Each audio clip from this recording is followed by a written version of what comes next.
प्यारे दोस्तों, आप सभी का मेथब खावा में हार्दिक स्वागत है।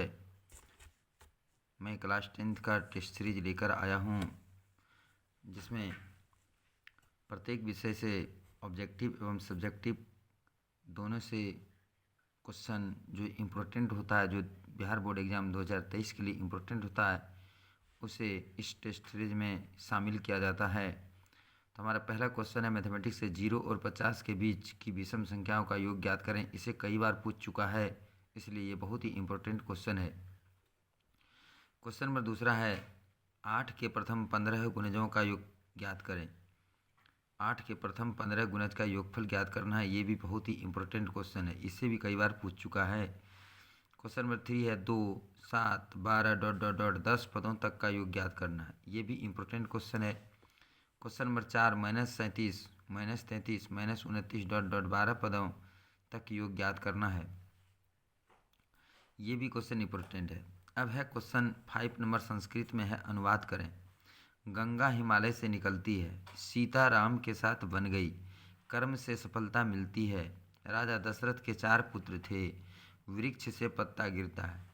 ये 5 जो संस्कृत में अनुवाद करने के लिए पूछा गया है, ये कई बार पूछा है। आप क्वेश्चन बैंक में उल्टा कर देख सकते हैं। ये 5 जो वाक्य बनाने के लिए, जो अनुवाद करने के लिए जो दिया गया है सेंटेंस, तो ये कई बार पूछ चुका है। नंबर 6 है, निम्न का विग्रह करें। समास विग्रह करना है। त्रिभुवनम, कमल मुखम, राजपुत्र, श्री राम, प्रतिदिनम। ये भी बहुत ही इम्पोर्टेंट क्वेश्चन है। उपसर्ग को लिखने के लिए कहा जा रहा है 7 नंबर में। परवेश, अपकार, संसार, पराजय, उपकार। बनने वाले शब्द लिखने के लिए कहा है। अ जोड़ उ, ये भी इम्पोर्टेंट क्वेश्चन है। आ जोड़ ओ हर एक साल एक न एक ऑब्जेक्टिव में रहता है। अ जोड़ हर्षऊ, अ जोड़ आ, अ जोड़ हर्षई। अब है नंबर 9, मेरे प्रिय कवि या लेखक तुलसीदास पर निबंध लिखना है। मेरे प्रिय कवि या तो तुलसीदास पर एक निबंध लिखना है। शतसंगति का महत्व बताते हुए अपने मित्र को एक पत्र लिखना है। अल्प प्राण और महाप्राण में अंतर स्पष्ट करें। बहुत ही इम्पोर्टेंट क्वेश्चन है। घोष एवं अघोष वर्ण में अंतर स्पष्ट करें। अब है, विज्ञान से विकृत गंधिता से आप क्या समझते हैं। ये बहुत बार इस क्वेश्चन को पूछा गया है। वायु में जलाने से पहले मैग्नीशियम रिबन को साफ क्यों किया जाता है। ये बहुत बार इसको भी पूछा गया है बोर्ड परीक्षा में। जब लोहे की कील को कॉपर सल्फेट के विलयन में डुबोया जाता है तो विलयन का रंग क्यों बदल जाता है। ये भी कई बार पूछ चुका है। संतुलित रासायनिक समीकरण क्या है। रासायनिक समीकरण को संतुलित करना क्यों आवश्यक है। इसको भी कई बार पूछ चुका है। ये भी बहुत ही इम्पोर्टेंट क्वेश्चन है। अब क्वेश्चन नंबर 17 है, बिहार में बाढ़ की स्थिति का वर्णन करें। क्वेश्चन नंबर 18, आपदा प्रबंधन की आवश्यकता क्यों है। क्वेश्चन नंबर 19 है, भूकंप और सुनामी के बीच अंतर स्पष्ट करें। नंबर 20 है, बाढ़ आने का कारण एवं सुरक्षा संबंधी उपायों का वर्णन करें। तो आज का हमारा ये क्वेश्चन था सब्जेक्टिव, जो बहुत ही इम्पोर्टेंट क्वेश्चन है। आप इसे अच्छी तरह से प्रत्येक क्वेश्चन का तैयारी करें, कंठस्थ करें, याद करें, लिखकर याद करें, ताकि आप कभी नहीं भूलेंगे। तो अब हम लेते हैं सब्जेक्टिव क्वेश्चन। तो देखिए, हमारा सब्जेक्टिव क्वेश्चन भी बहुत ही इम्पोर्टेंट है। दो संख्याओं का गुणनफल 8670 है और उनका एचसीएफ 17 है, तो एलसीएम क्या होगा। इस तरह का ऑब्जेक्टिव और सब्जेक्टिव दोनों में क्वेश्चन पूछा जाता है। यूक्लिड विभाजन लेमा किन पूर्णांकों के लिए लागू किया जाता है। ये ऑब्जेक्टिव में पूछा जाता है। 455 और 42 का एचसीएफ क्या होगा। ये ऑब्जेक्टिव में या सब्जेक्टिव दोनों में पूछा जाता है। यदि दो संख्याओं का एचसीएफ 25 और एलसीएम 50 है तो संख्याओं का गुणनफल क्या होगा। ये भी इम्पोर्टेंट क्वेश्चन है। इसे भी सब्जेक्टिव या ऑब्जेक्टिव दोनों टाइप में पूछा जाता है। अब है, संख्या को 0.32 आवर्त में लिखा को PQ के रूप में लिखें, जहाँ P एवं Q पूर्णांक है। Q डज नॉट इक्वल 0 के रूप में लिखा जाता है। तो ये सब्जेक्टिव ऑब्जेक्टिव दोनों के लिए है। 2 या 2 से अधिक अभाज्य संख्याओं का मौसो क्या होता है। ये ऑब्जेक्टिव क्वेश्चन पूछता है। अब है क्वेश्चन नंबर 7, विद्या जोड़ एक क्या बनेगा। कौन सा संधि क्या होगा, इसका कौन सा शब्द बनेगा। परोपकार का संधि विच्छेद क्या होगा। प्रतिष्ठा का संधि विच्छेद क्या होगा। नमंती का मूल धातु क्या है। देवदानव में कौन सा समास है? नीलकंठा में कौन सा समास है? हितोपदेश का संधि विच्छेद क्या होगा? नीलांबर का संधि विच्छेद क्या होगा? जन्म का विलोम क्या होता है? लघु का विलोम क्या होता है? आस्तिक का विलोम शब्द क्या होता है? आयात का विलोम शब्द क्या होता है? स्वपोषी पोषण के लिए आवश्यक है, क्या आवश्यक है स्वपोषी पोषण के लिए? प्रकाश संश्लेषण होता है कहाँ पर होता है, किस में होता है, ये पूछा जाए। प्रकृति में ऑक्सीजन का संतुलन कैसे बना रहता है? यूरिया रक्त में कहाँ से प्रवेश करता है? रेजिन किस पौधे का उत्सर्जी पदार्थ है? इथाइल अल्कोहल किस प्रकार के श्वसन में बनता है? सुनामी का प्रमुख कारण क्या है? बिहार किस भूकंप जोन में आता है?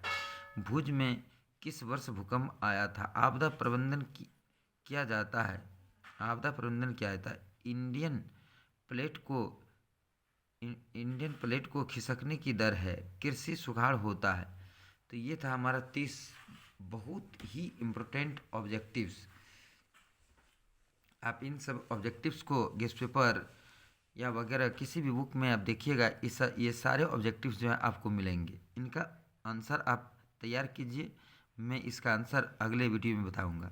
चलिए अब हम आपको पिछली वीडियो का जो ऑब्जेक्टिव्स क्वेश्चन लिए थे उसका मैं आंसर आपको बताने जा रहा हूँ।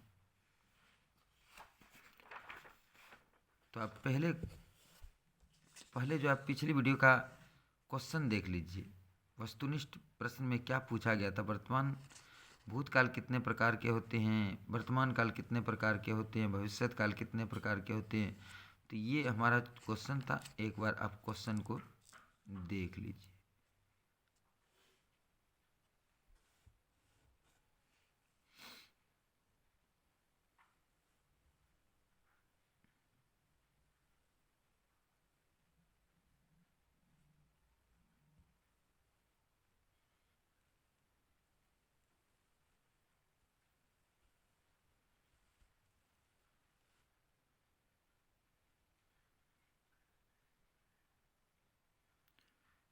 तो ये पिछले वीडियो का क्वेश्चन था। चलिए अब मैं इसका आंसर आपको बता रहा हूँ।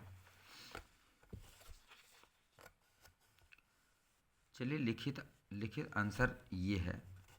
पहला नंबर का आंसर है 6, दूसरा का है 4, तीसरा का है 3, चौथा का है कर्म कारक, पांचवा का है करण कारक, छठा का अधिकरण कारक, सातवां है चंद्रोदय, आठवां है महा जोड़ आत्मा, मन जोड़ हरा, देव जोड़ आलिया, 11 नंबर है वैष्णव, 12 नंबर है धन, 13 नंबर है प्रधान अक्ष के समांतर हो जाती है, 14 नंबर है -7.5 cm, 15 अपसारित होती है, 16 है ध्रुव के, 17 है अवतल दर्पण, 18 है उत्तल दर्पण, 19 है 1815 ईस्वी में, 20 है मेजनीन, 21 है कार्बोनरी, 22 है 1870 ईस्वी में, 23 है मई 1845 ईस्वी में, 24 है 1871 ईस्वी, 25 है 150, 26 है 7 cm, 27 है 10 पाई cm, 28 है 2 इकाई, 29 है 1600 पाई और 30 नंबर है पाई आर स्क्वायर, यानी वृत्त का क्षेत्रफल पूछा गया है। तो दोस्तों ये था हमारा सब्जेक्टिव एवं ऑब्जेक्टिव क्वेश्चन। आप इसे अच्छी तरह से देख लें और तैयारी कीजिए। फिर मैं अगले वीडियो में अगले क्वेश्चन के साथ मिलूँगा। तब तक के लिए जय हिंद, जय भारत।